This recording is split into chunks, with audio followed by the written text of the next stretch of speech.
What about Jingle? Jingle All the Way. He was a barbarian. No, he got it. He got through all his problems without muscles.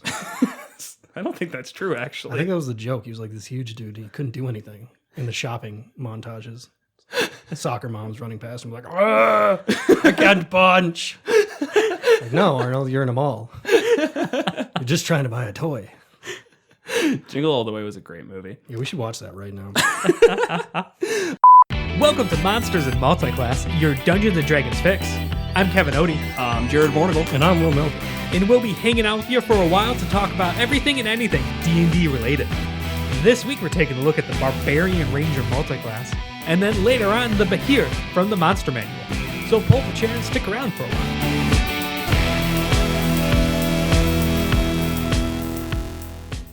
Enough. Stumbled a bit. I really want to just track our progression of the intro, like from the very, very first like promo one to now. I can't sit through the first one anymore. I was trying to figure out how we used to pronounce Mordenkainen's and went back to listen to some early episodes. I just cringed through the entirety of the first intro. Do you mean our actual first episode? Yeah, episode 1, yeah. Okay, all right. I was talking about even like the one we did that's never been released. Oh, Magical Episode 0? Yeah. I don't know if we ever really did one for that. Like we had something. Yeah, we didn't even have our name yet. I don't even want to say it. It's so bad. I don't either. So that's going to be a secret only for our Patreon subscribers. We don't even got one of them. Yeah. All right. No subscribers and no Patreon. No, no Patreon. Yeah.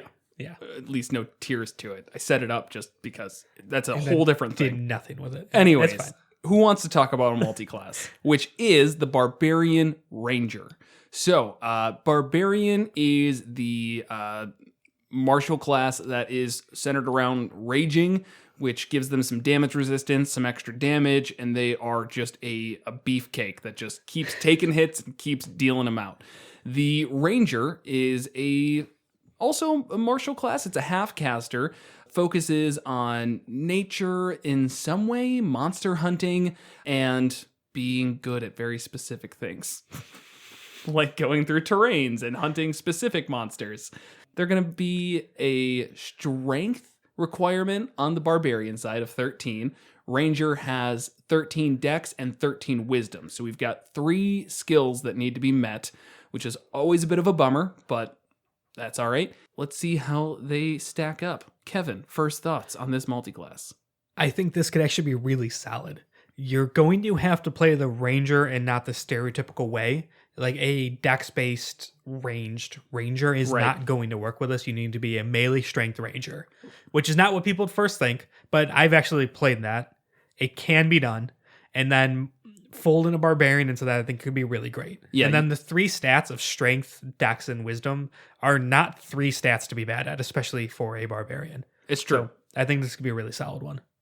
Definitely. Will? Yeah, I was thinking the same thing. This is a very pigeonholed situation where you can't abandon strength as a barbarian in any capacity ever at all. It's just never going to happen.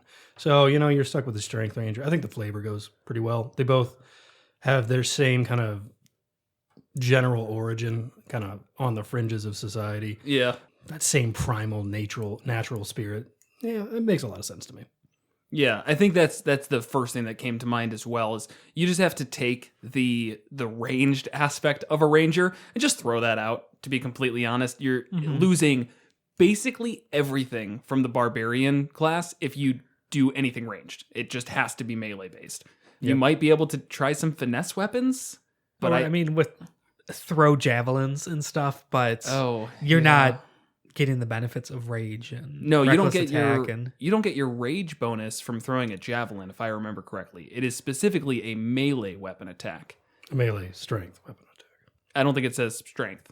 Mm-hmm. So it can be a finesse. No. Where does it say that? Yeah, it's melee. When you make a melee weapon attack using strength. Using strength? Yeah. Okay. All right. Oh yeah, barbarian, everything is strength. Yeah, so they're really strict about that one. So it really comes up where, you're right, being good in dex is not bad, but it's probably going to be pretty easy to just ignore dex, get it to 13, and then I would put it to 14, get the +2. Sure. I mean, it's always beneficial. It's going to increase your AC, and it's going to increase your dex saves, which are always very, very common. Well, that was actually one of the first things I brought up with AC in my notes. But the AC is actually a little bit tricky. It depends on how you want to go about it. Barbarians get their unarmored defense, which is 10 plus their Constitution modifier plus their Dex modifier. So that's heavily reliant on 2 skills. And we're already having to be reliant on Strength and Wisdom as well. Yeah. So if you want to go the unarmored route, you're going to be pretty spread out in your abilities. That's 4 that you now have to at least think about. Maybe you ignore Wisdom because you're not doing too much spell casting, but it's still something you have to pay attention to. Barbarians can wear medium armor. The only thing they lose is some unarmored movement, which gives them 10 additional feet of movement, which is good. No, it's just heavy armor. That's it. Really? At 5th level, your speed increases by 10 feet while you aren't wearing heavy armor. Then same with like raging. If you aren't wearing heavy armor, you could rage. Oh. Yeah, so they could do medium armor. Which is, it's kind of a weird thing because they have no reason to be able to wear heavy armor.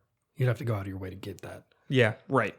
Yeah, like multiclass fighter, multiclass into barbarian. They're just trying to keep a little balance so you're not a raging barbarian. Yeah, I'm sure somebody saw this like, yeah, this guy can't have played. It's going to break it.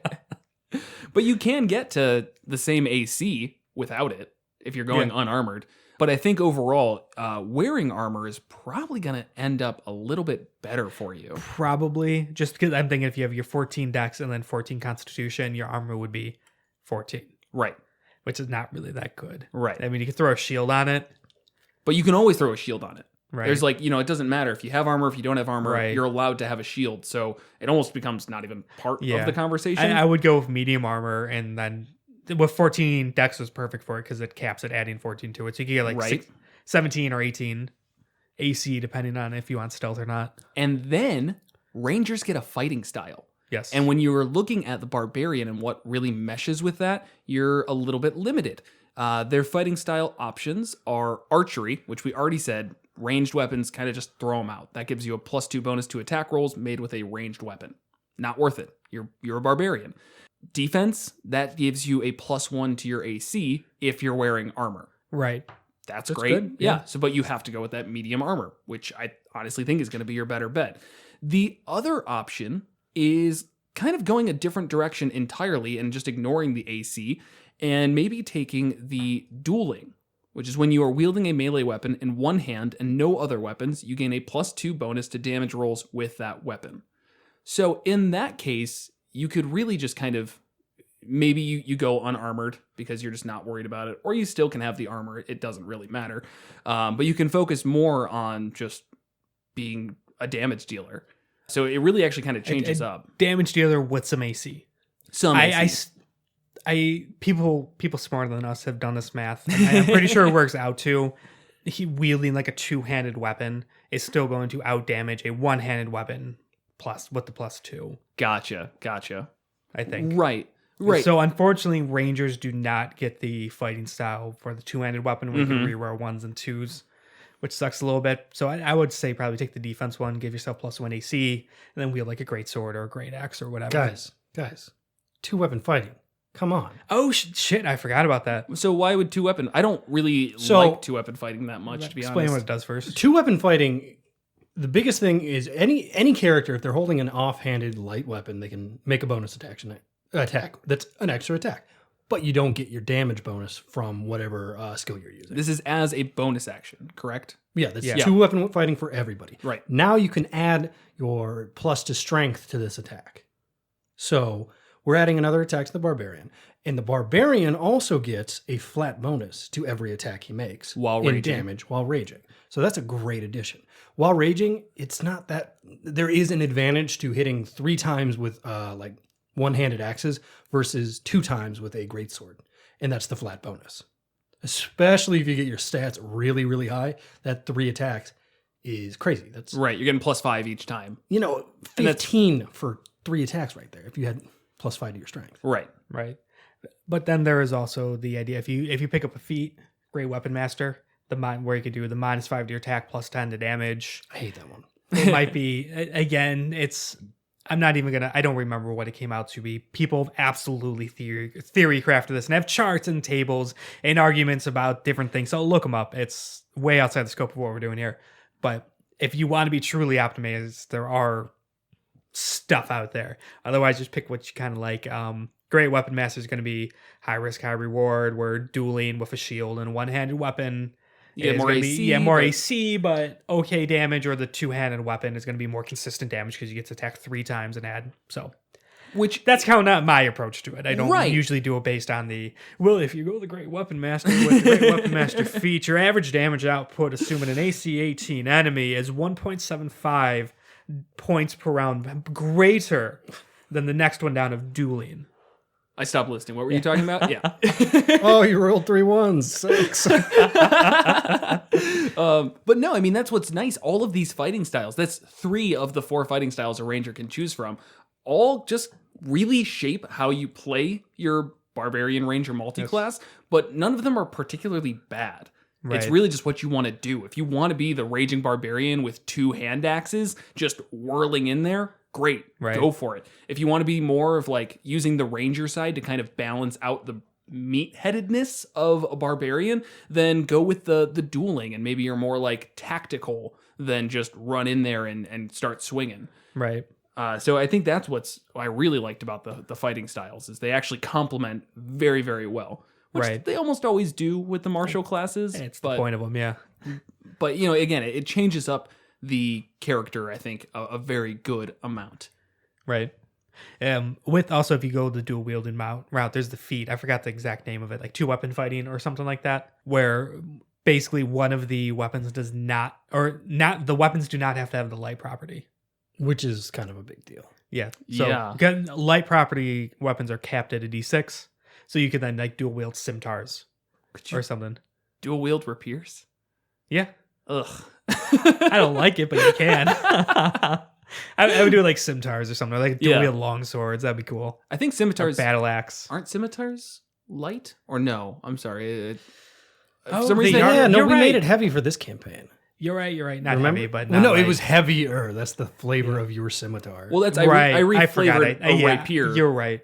Into a special longer. So scimitar. normally you've got so your long D6s. swords or like battle axes or Right. something. That made me really happy though, because we've mentioned it a bunch of times in this. Like, just if you have a rogue, reflavor a rapier to like literally anything else. And you were playing a rogue, and I was just like, "Hey, what do you want besides a rapier? Like, please let me do this." But sorry, you can do like battle axes, a barbarian dueling 1d8 battle axes. Mhm. Perfect. A flail. 2 flails. that sounds like pretty a really cool. good way to hurt yourself. Yeah. Something more like a flail and a battle axe. Also good. Yeah, I mean, it's Mix the damage types.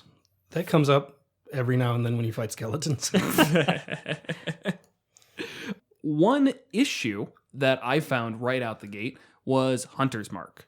So Hunter's Mark is like the bread and butter of Rangers, but it's concentration. So Hunter's Mark is a spell that you can cast as a bonus action as a Ranger. You tag somebody with your Hunter's Mark, and you do 1d6 additional damage every time you hit that creature, which comes out to an average damage of, was it 3 or 4? I forget how average damage works. Doesn't matter. Of 4? 1d6? 4. Yeah, 4. So it's an average damage of 4 that you're now missing out, because as a barbarian, if you're raging, you can't cast or concentrate on spells. Right. So that's a lot of damage you're actually losing out on. Yeah, that was the biggest downfall. This is the rain. Pretty much all of the ranger spell list a lot of them are combat or concentration spells. Right.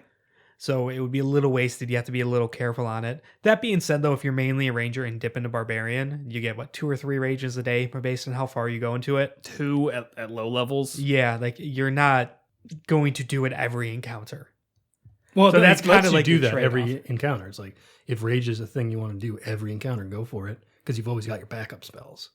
That's like 2 play styles per day. Yeah, that's what I'm saying. So it's like if you have your 6 to 8 encounters a day and only 2 rages, you rage on some of them, use your hunter's mark or whatever. It gives on you the some others. versatility, Yeah. is what I'm hearing. And that's not bad. There's nothing wrong with that. Especially if you are, the rage can kind of be the thing in your back pocket, because it does give you resistance to almost all physical damage, depending on where you go. We'll talk about that, I'm sure. But normal rage flat out gives you resistance to bludgeoning, slashing, and piercing. Yes, thank you. So it definitely makes you a lot more tanky, which is good. Mm-hmm. If you throw in the Barbarian in there, Yeah. it's extra good. this is just one of a small nitpicky moment. It's really bothered me. You did not order them in the order it's always listed in the book. How's it always listed? Bludgeoning, piercing, and slashing. Okay. Why is it ordered like that? I don't know. Bludgeoning, piercing, slashing? Alphabetical? No, I don't see any pattern. Sorry, Kevin. I know I ruined this entire podcast. This is our lost episode. We're deleting it. End of episode. But if you make it to third level, take the totem route and then pick the bear. I mean, that's great. Right. It's so good. Yeah, I mean, resistance to every damage type except for psychic. Every time I look through the totem warrior, it's just such an obvious pick is taking that bear one at third level. The only reason why you'd pick anything else is either for flavor or if you are specifically saying, I'm not trying to optimize here because I want to play something else. Yeah. Or if you're a rogue, getting wolf could be nice because you give yourself advantage. Oh, right. Yeah, I've seen there's that, some actually. stuff like that. If you're not wanting to be the person taking the hits, other ones could be okay. If you're just going straight barbarian, though, it's almost always best to just go with that bear. It's hard to pass. It's really hard. And then going forward, it becomes, it's not like bear every single time is the best, but I don't know. We had the one campaign where we had the just straight barbarian up to level 13, 14 or something. Storm King's Thunder, yeah. It was impossible to kill him, except for Mind Flayers. Everything besides Mind Flayers could not touch him. And Mind Flayers weren't even fair. It was 2 rounds, and he's like, what do I do? I'm not resistant to everything. Ha! Psychic damage. Intellect saving throw. You're unconscious. Nice shit. So that's like a rite of passage, I'll always say. If you have a barbarian in your party, you have to throw Mind Flayers at them one time, just to remind them that they can die. Yes. And then an Intellect Devourer to really drive it home. Those are the ones that will eat your brain and take control of your corpse. Mm-hmm. Yeah. That's actually horrible because now the Intellect Devourer has a barbarian under its control. Oh, son of a bitch. Gotcha.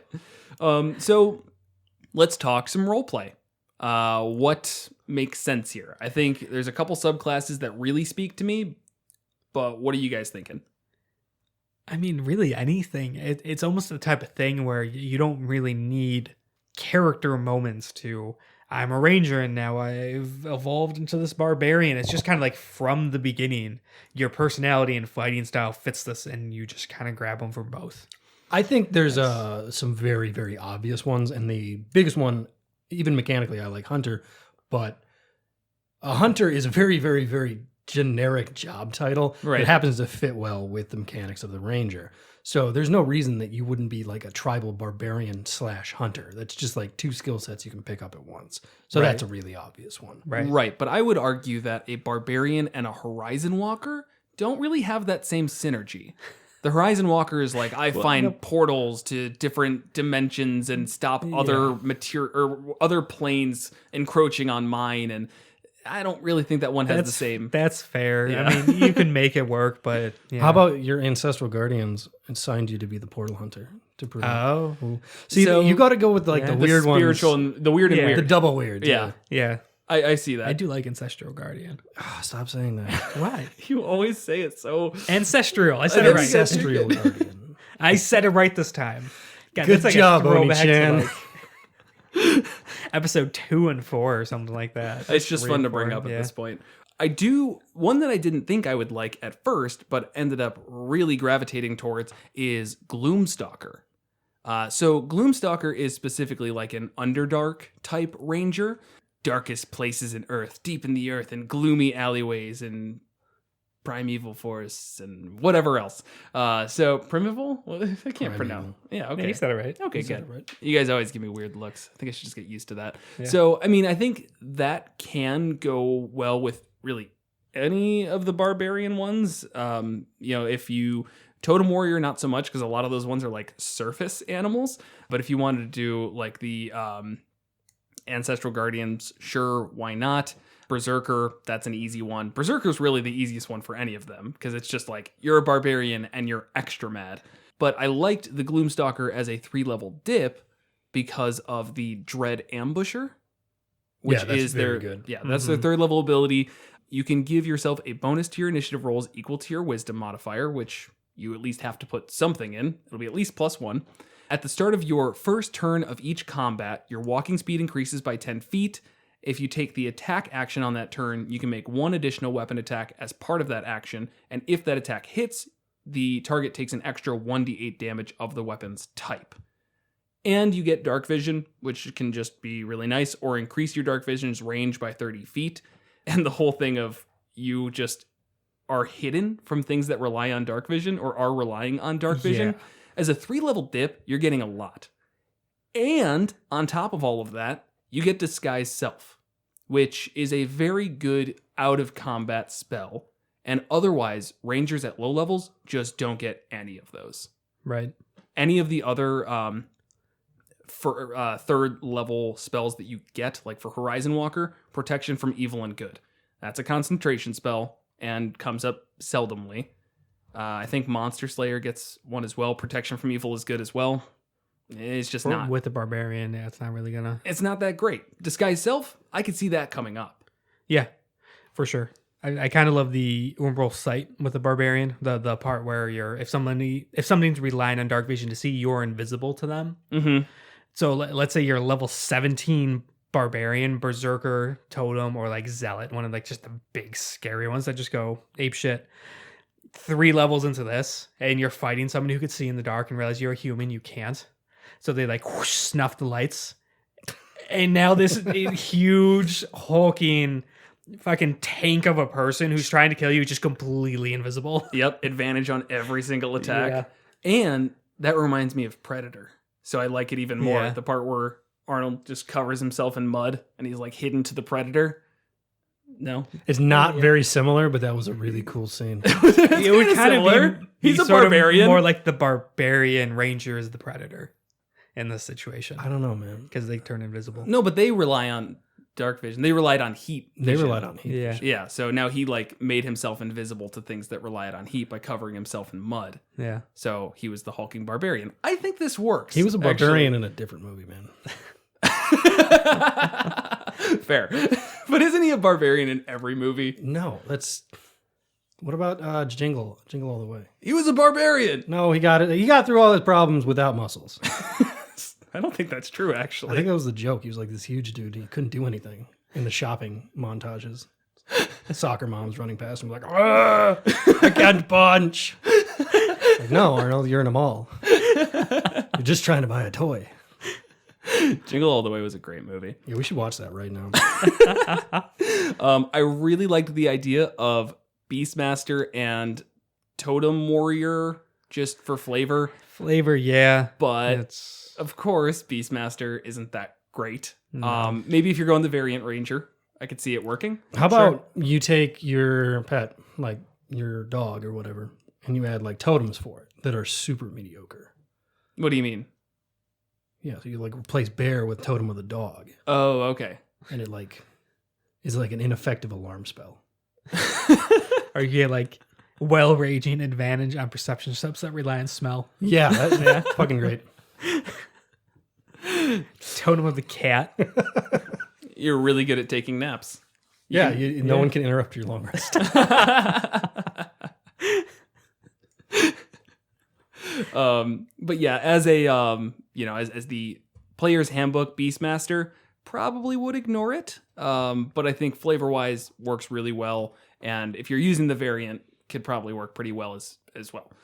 One of the issues with this multi-class, though, that always comes up when you're talking about 2 martial classes, at level 5, they both get multi-attack, unless you're using the variant rogue, in which case it depends, but most of The them variant do. ranger. Yes, sorry, Ranger.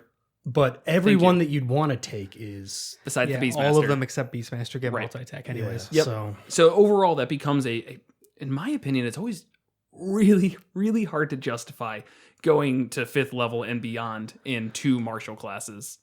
They get the multi-attack, yeah.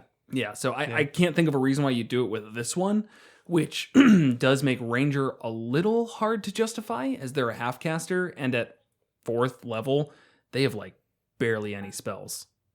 I mean, Which can't be used really in combat. right. They can't be raging used anyways. So I mean, maybe it's fine, and you're getting your Hunter's Mark, which lasts a while. So maybe it's all right. Not a big deal.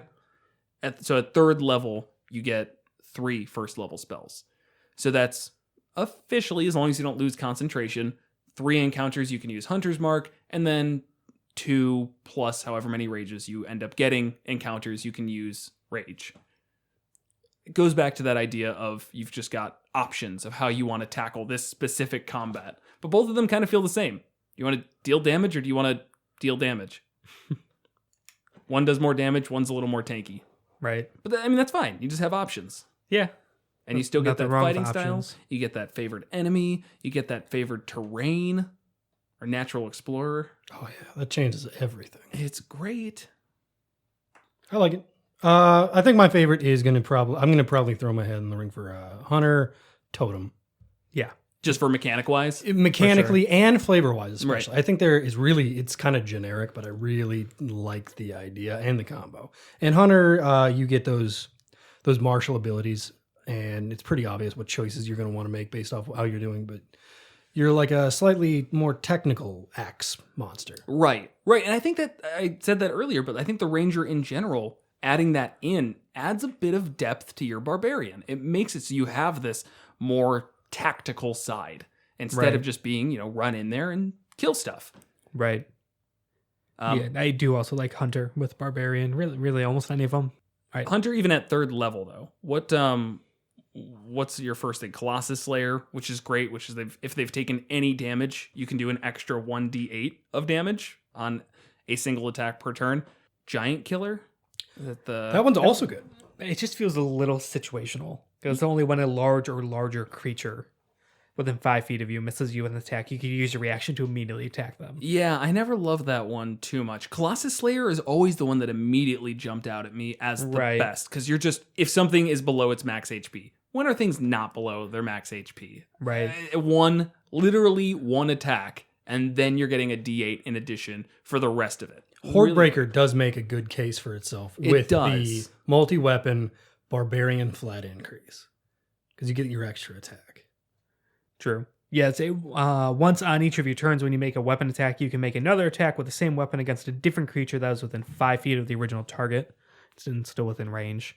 So this is a great potential to just keep attacking. Yeah, right. I say it doesn't take a bonus action or anything. So yeah, if you're 5 in Barbarian, you're dual wielding. So you get your 2 attacks, then the bonus action attack, and then this Hordebreaker attack. So that's 4 attacks, each one with the plus rage damage. Right. Yeah. That's nice. So that definitely competes with Colossus Slayer, especially if you have multiple enemies. Yeah. No, I can totally see that. And that just comes down to your origin story, however you want to do it. As, for the Ranger side of it, what made you be a Ranger? Was it, you saw your village attacked by goblins? Great, maybe Hordebreaker makes more sense. Or was it attacked by a single troll and now Colossus Slayer makes more sense? That's really basic examples, but whatever one makes more sense. I did like the idea of Path of the Storm Herald and basically any Ranger type. Those go very well with your natural explorer favored terrain stuff. Yeah. I'm just mechanically not a big fan of Storm Heralds. I think the C one is actually pretty worthwhile this would not work with your dual wielding one, but as a bonus action, you can target a creature in your aura and they take 1d6 lightning damage, and that does scale at 10th and 15th. On a save, they have to make a dex saving throw. Correct. Yeah. It's just some extra damage. Your DC of wisdom. Yeah, 8 plus plus with your con. Okay. 8 plus your proficiency plus your con is your DC. That's not bad. It's not going to be crazy. But they still take half on a success. Yeah, so half of... It's just not a lot of damage. Yeah. It's an additional damage, though. So, I mean... Using your bonus action. Right, which isn't being used for anything else if you're not going the dual wielder one. Correct. So, I mean, it's something. It's something, but I still don't like it. I'd rather just go totem and become a barbarian. I mean, everyone would rather do right. that. I think it's going for a different flavor, though, entirely. Sure.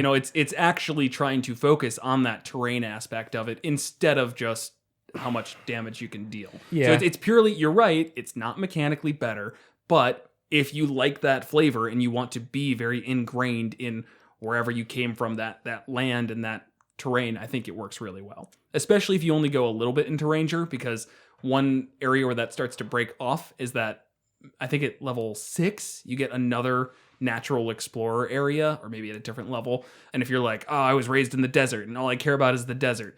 But I have to pick another one. I guess the mountains are pretty cool, so we'll add that in. But, Right. if you're the sea and you want to stick with the sea or the desert or the tundra, whatever it may be, I think it works pretty well. I think that you actually described perfectly why this fits flavor-wise and why we don't like it. It really does take on effect of the worst aspect of the Ranger, which is pigeonholing yourself to something you have literally zero control over. Yeah, you can be like, guys, we have to go on a desert adventure. And everybody else is like, we're not traveling 4 months to look for quests in the desert. I don't care how good you are in the desert. It's like, please. And that's kind of the same thematic goal of this subclass. So that's why I don't really like it. So either. I will counter that with it depends on your campaign. Just because if you are like doing a campaign where it's like, this is specific to the sea. Okay, now it makes a lot of sense. Or if you are doing one where you're like, yeah, most of the world is a desert. I know that that's like really specific, but in those specific instances, I think this would be a great choice. And I've definitely run a mainly sea specific campaign, and I feel like a lot of people have as well. Or maybe not. Who knows? Yeah, I'm sure they have. We'll take a poll. Right. But mechanically, as usual, it's not going to be as good as going Barbarian, because nothing is. Another thing, we did not bring this up last time because it wasn't a humongous deal, but the Capstone of the Barbarian. You're always going to lose your Capstone as a multi-class. Yep. And this is one of those ones that if you are doing a level 20 campaign, I don't know, it's kind of hard to pass up. That's fair. It's definitely not a the Ranger level 20 Capstone Who sucks. gives a shit? The Barbarian one is the one where you get +4 to strength and constitution. Up And to it 20. it could break the 20 cap. Yeah. Which is so, nuts. Yeah. So 24 strength gives you +7 to all of your damage bonuses and Right. attack rolls. And then the constitution, I mean, that's right there, 80 health you get added on.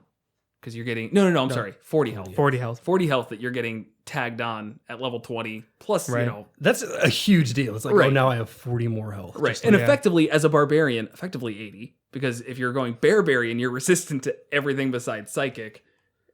It just keeps stacking. And Yeah. if you do the unarmored thing, now it's suddenly getting like a little bit crazy. That's as true, well. too. Your armor class is think now it was- going to go up 2 points as well. And say, so if you were at 20 dex and then 24 con, so that would be +12, so you would have 22. Correct. Plus a AC. shield if you wanted it. Without any Why? armor. At any point is it like naked with a shield? It's like, fuck it. It never happens, but it is like when I think of Capstones, I think of the Barbarian one most Yeah. of the time. Like that is a really solid one. Yeah. It is, yeah. So that's Hard what to you're pass up. missing out on, but probably not because no one gets to level 20. Right. Right. But as for like a level 10 build, I feel like, 3 Ranger or 3 Barbarian, I guess whichever way you want it to go, works Right. pretty well. Yeah. 7 in the other. I don't think we've talked much about a small dip into Barbarian and then mostly Ranger. I really think that it just comes down to you would have to really limit your rages. Because as being a Ranger, you're going to like go most of the day and have all of your spells still. Be like, oh, I guess I can rage now if I want. I don't see much benefit to it. And it's always good having in your back pocket, especially what we said that even if you aren't using it for damage as a resistance tool, it's really friggin' solid. Yeah.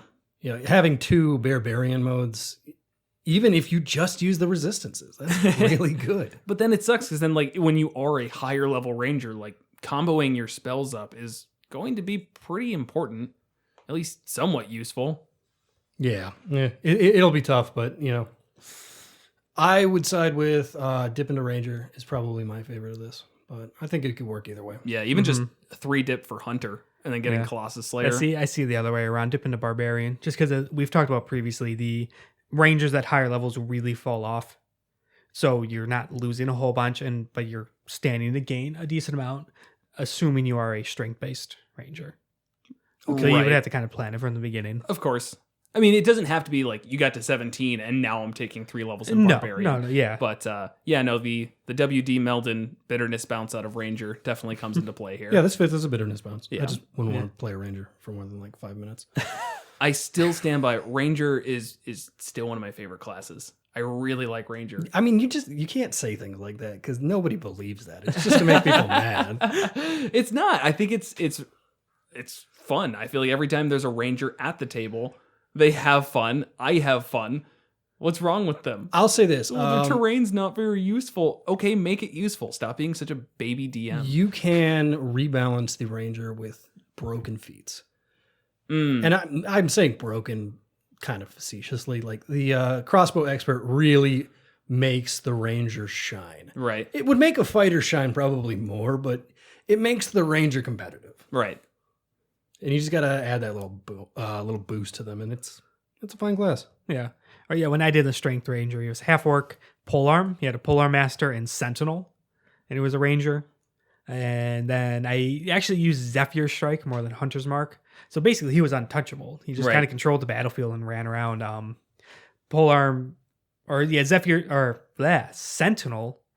Let me back up. Polearm Master allows you to make an opportunity attack when they enter your range. Right. With the polearm, which is 10 feet. Sentinel drops the movement speed to 0 when you make an opportunity attack on them. So it kind of sticks people 10 feet out from you where they can't really attack. And then if any of that fails, Zephyr Strike, which is concentration spells, allows you to move without taking any opportunity attacks. Yeah. So you basically had a 10-foot impenetrable bubble. Yeah. That when they did come in, you were like, and I'm going to walk away now because I don't want to be this close. Yep. And yeah, it would just be run in, stab them with my polearm twice and run away. And it was just like, there was not spikes of damage. It was never like crazy impressive or anything like that, but it was just consistent all the way through. And those characters battlefield can be control. very fun. Yeah. You don't always have to do the most damage to have the most fun. It's not always important. Yeah, consistency, battlefield control, support, whatever. Yeah. And I think that's what Rangers are, in my opinion, is I feel like they're consistent until, as we've discussed, ad nauseum, level 17 and higher just sucks. They just don't get much, yeah. Yeah. Beyond that, I think they're great. And I don't think anybody should be like, oh, I can't play a Ranger. They're not good enough. Just play it. They're good. So, what else? Anything else around Barbarian Ranger? That's my spiel, man. Oh, here's my thing. I never want to play a Barbarian. I've never once felt compelled to play a Barbarian. And never will. It's kind of boring. I think because of this show and the idea of multi-classing with one, maybe. But yeah, I don't love Barbarians. But I love Rangers. I just think they're boring. Like everybody says, oh, they don't have to just be like run in, smash stuff. But every single one of their things feels like run in, smash stuff. And like just their play style is just not that exciting. I feel like they don't have tons of different things they can do. They do their one thing, they do it very well, and then nothing else. Well, that's also your Mr. D&D intellectual take on exciting. I think a lot of people would have a lot more fun at the table if all they did was the same thing very well. That's great for some people. No, it totally is. That's why I said it in my personal opinion. I would love to play a barbarian and just ruin stuff. I think you do a really good job of playing the dumb barbarian type. I love that type. You should. I don't know why you didn't do it. Because I never played a druid. I wanted to play a druid. Well, one day I'll kill off Musty and we'll give you a new character and then I'll kill that one off when you get bored and we'll just keep going. Thanks, buddy. All right. Then now anything else about Barbarian Ranger? Nope. All right. So before we move on into our monster of the week, once again, we have our promotional period. This podcast was brought to you by us. We just funded ourselves and do our own thing. We don't have sponsors, but we mostly go off of fan appreciation. So if you drop a review or subscribe to our subreddit or our Twitter, follow us, talk with us, whatever, it will make us keep going. And attention keeps our heart beating. Exactly. Beyond that, yeah, let's move on to our monster of the week. This time's monster is the Behir. It is a combination of a centipede and crocodile, according to the book, and a creation of the giants. In their war against the dragons, they created this bizarre lightning sausage to stalk around the Underdark and just fuck with dragons. It is a pretty high challenge rating enemy, and its primary goal is to swallow enemies whole. So guys, are you scared of the Behir? Yes. Well, not when you call it a little sausage. It's a lightning sausage. Yeah, it but sounds adorable. a centipede crocodile Yeah, with okay. lightning. You I mean, got me that's- there. Yeah, no, this thing hits like a truck. Yeah. Challenge rating 11. It does 2 attacks, bite or constrict. The bite is plus 10 to hit and 3d10 plus 6 piercing damage. The constrict is also plus 10 to hit, and it does 2d10 plus 6 bludgeoning plus 2d10 plus 6 slashing. So basically 4d10 plus 12 Yeah, and that's damage. to specify, that's its multi-attack. It actually has 4 different attacks. The 2 you mentioned, and it has a lightning breath, and it can swallow. Yes. So you're running the gamut here. The lightning breath is nothing to mess with. We're talking DC 16 Dex saving throw, or take 12d10 lightning damage on a failed save. Yeah, it is just a line attack, though, of 20 feet, 5 feet wide. So it's a bit narrow. It's not like a dragon's cone or something. Right. And it has a recharge of 5 to 6. Which is pretty frequent. Yeah. I would Approximately a third of the time. What type of playstyle are we looking at here? You said that its main thing is it wants to swallow things. It's very much draconic. It's a creation of the giants as a fire with fire weapon against their mortal enemy, the dragon. Right. So it plays remarkably similar in my eyes to a dragon with, I don't know, less intelligence, Much more less. stealth, and their lair really isn't a thing. So nothing like a dragon. I don't know. I mean, everything else, it's still clawing and, well, it's biting, constricting, and breathing. Yeah. So, yeah, it's a way to give players the flavor kind of a dragon fight without it being this huge, momentous thing. A dragon fight generally should not be a random encounter. Right. You're walking through the woods and a dragon fights you, roll initiative. It's like usually you prep for it, the players know it's coming, they prepare for it, try and draw it out of its lair or whatever. This could very well be a random encounter. I mean, it's a huge monstrosity. You're walking through the Underdark, it tunnels through a wall and attacks you or whatever, or you stumble into its lair and it tries to ambush and eat you. Right. Makes sense. Mhm. Makes sense. And it, as you said, it hits like a truck. Even, despite its bite and constrict, it has its swallow ability that's going to be important, which triggers when it makes a bite attack against a medium or smaller target that it is grappling, which I believe, and I might have cut you off on this. Yeah, constrict will grapple. Right. So when you use the constrict attack that grapples, you can always constrict first and then bite, which would then immediately trigger the swallow, would it not? Yep. Okay. So in one turn, you can constrict, do 4d10 plus 12 damage. Then, Varying types, but yeah. Yep. They're immediately grappled. The escape DC is 16. Then they Which, go to, the PC would have to do as an action on their turn. right. If they're hit with constrict, they're just grappled. Then you go in for the bite, do 3d10 plus 6 damage, and then they're swallowed, which follows the same swallow as basically everything else. You're immediately swallowed, you're blinded and restrained, have total cover against attacks and other outside effects. In this case, you take 6d6 acid damage at the start of each of the Behir's turns.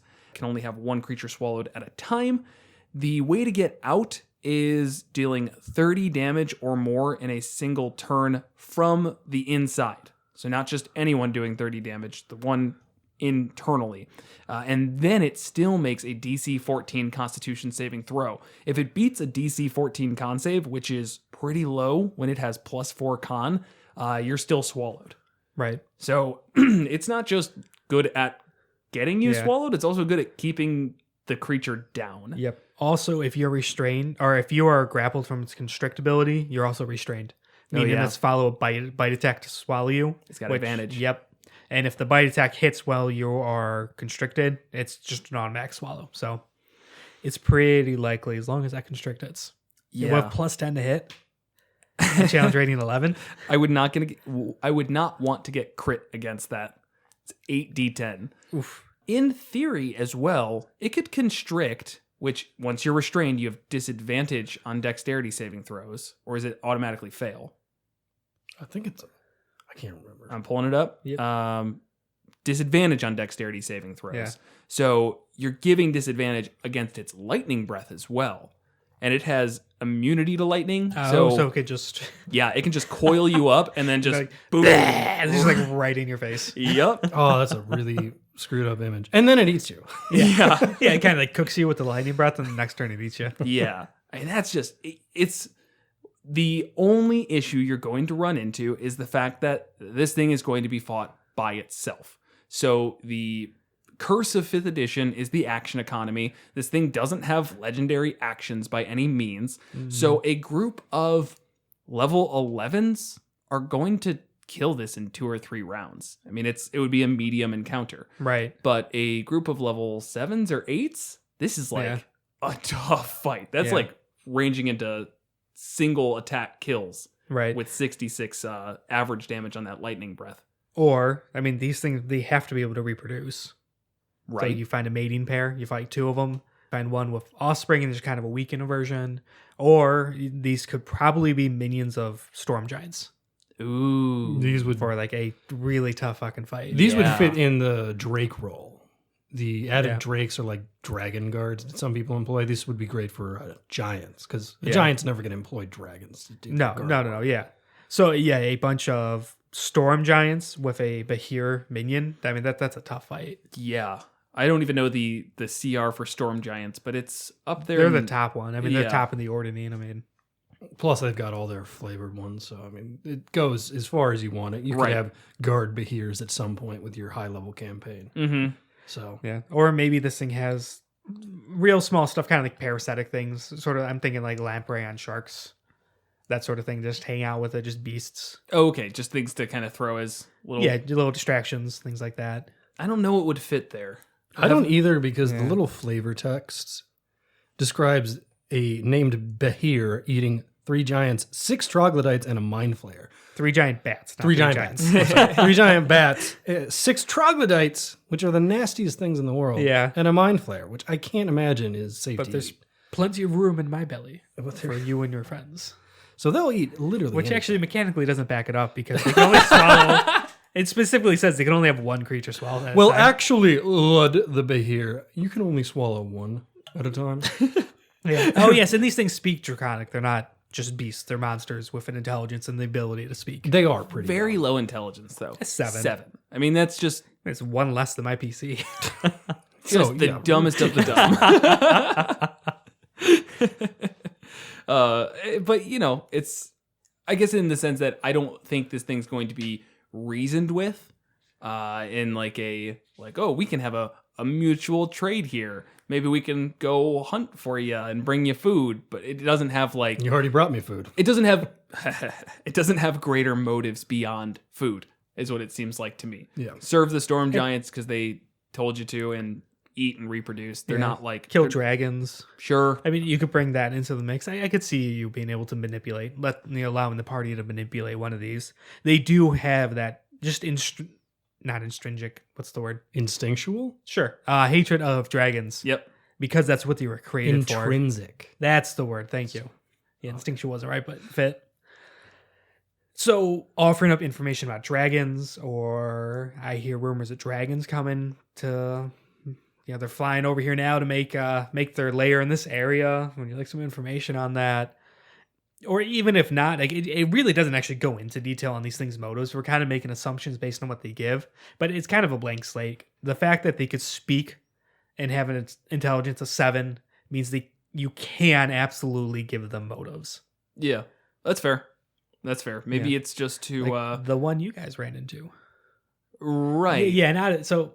I was really disappointed you didn't get to fight it, but Were you gearing up for us to fight that one? it was a hook. I was gonna see how it went. Okay. So this was an Out of the Abyss. You're traveling through the Underdark. It was just this random encounter I kind of put together. It was inspired off of a random role in the book and just sort of made it a little more interesting, where you came across a quote unquote zoo of sorts of these kind of increasingly deadlier monsters. This person was showing you from far away, and the jewel of it was the Behir, who was chained to the ground and kept shouting something at you in Draconic. He was begging for help, by the way. Right. Yeah. I don't think anyone spoke Draconic. No. And I try to really play up. It's like all of these creatures are absolutely miserable. This is clearly not okay. She's enslaving and trapping like intelligent creatures in the zoo, so to speak, and mistreating them. See, And then you guys like, oh, this makes me feel sad. We should leave. Not So- this makes me feel sad. We should fix this. All right, that's how I would react to a bad zoo in I the know. real world. No, it really was perfectly fine. Building it, I was 50-50 on if you guys were going to engage in this hook or not. So it really was fine. But if it was any other campaign, yeah. Out of the Abyss did two things. One, gave us a huge goal that was more important than literally anything else.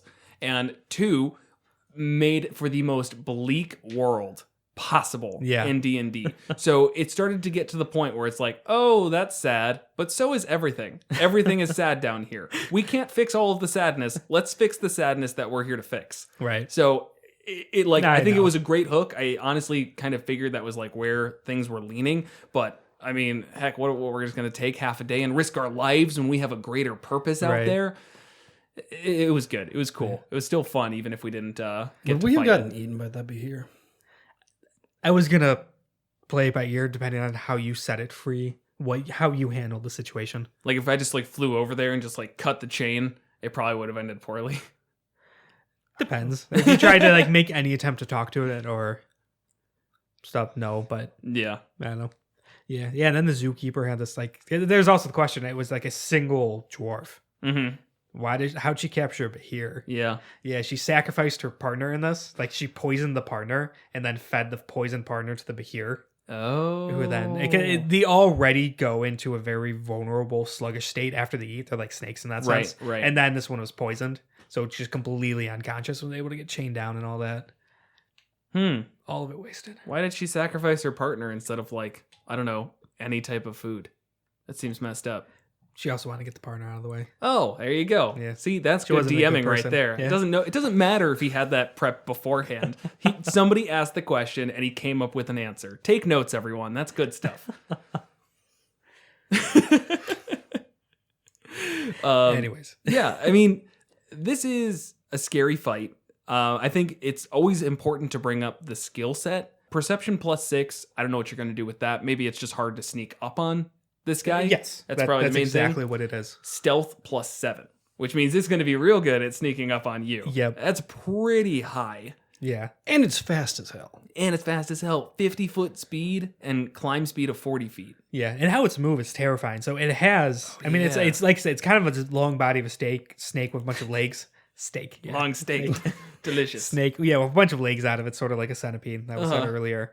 And then we use those legs to climb. If it's moving on the ground, it just kind of like tucks its legs in and slithers around like a snake. It's so And creepy. 50 feet. But that would be a speed. really, really cool entrance for it, where you like just describe that scene of the Behir slithering through, and then it like gets close to the party, and you just see the legs like plop out. Yeah. That's fun. That's Yep. good stuff. Yeah, in terms of its stealth and perception, it goes into a little bit of its lair. It doesn't get lair actions or anything like that, but it's always in very hard to reach spots using its climb speed to get itself wedged up in cavern ceilings and at the back of like long like slot canyons and tunnels and stuff like that. And the idea is if anybody gets close, it's going to pick up on them and then use its stealth and climb speed to be able to ambush them and get a meal. Yeah, and I think because that description makes it perfect setup for there's a nuisance Behir type quest. Whatever its motives is, maybe it's just eating things and that's pissing people off. Great, now there's go kill this thing, which makes it a very specific task. If sometimes you just want your party to fight something. No, this is a good fight too. Yeah, It is, yeah. I think also this would make a really cool mini. I haven't seen it. Ooh, But like it's a cool design. And I think it'd look really good on a table. yeah, definitely. It's huge, so I think that's how many squares? Like 9 squares. 9 squares, yeah, 3x3. That definitely gives you some space, and this one would be a coiler. So I think that would definitely look cool. See if we can find a Behir mini. I don't think there's much else to them, though. I mean, we've had this series of like these more like intricate monsters where there's a bunch of them. Then we're kind of down to just it's a monster. Right. Make your players fight it. Yeah. It'll be a cool fight. It'll be potentially a memorable fight if you do it well and really mess them up, which you can do easily in just like 1 or 2 turns. But you're not getting a campaign out of this by any means. You're not getting like a huge arc. It's just it's a fun monster of the week to make your party fight. Yep. And sometimes you need Recommend, those. throwing them in.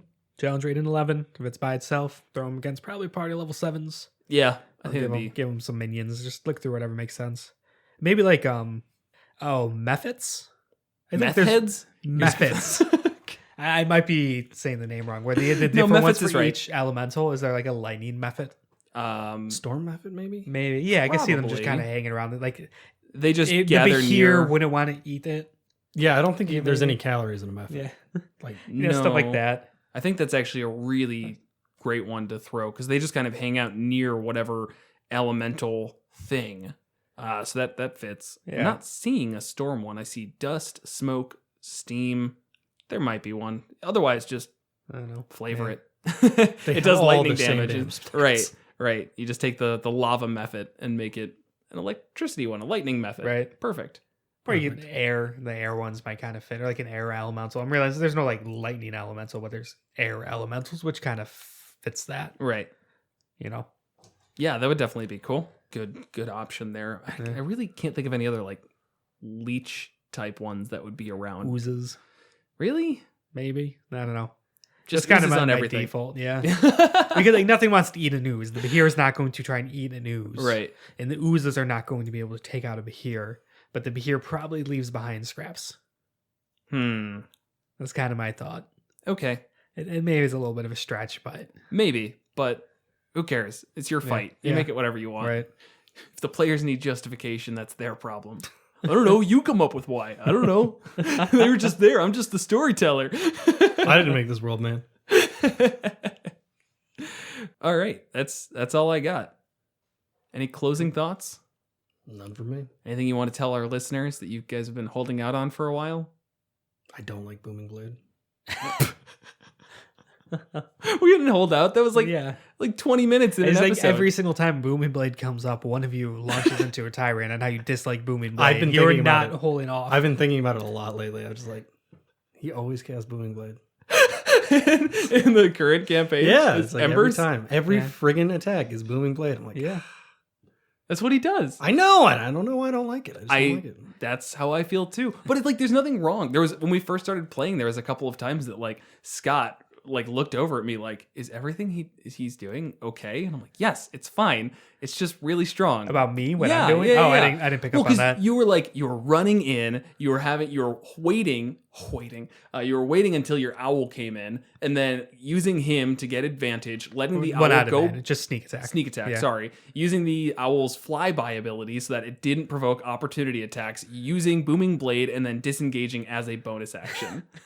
Can you do that? Yeah. Yeah, you Yeah. just have to Yeah. be a huge nerd who looks into this stuff too much. And Yeah. actually, all that's just being an arcane trickster. Like Yeah. I know I'm multiclassed into a paladin. Right. That had nothing to do with it. That's just straight arcane trickster shenanigans. Yep. That's how they play. Yep.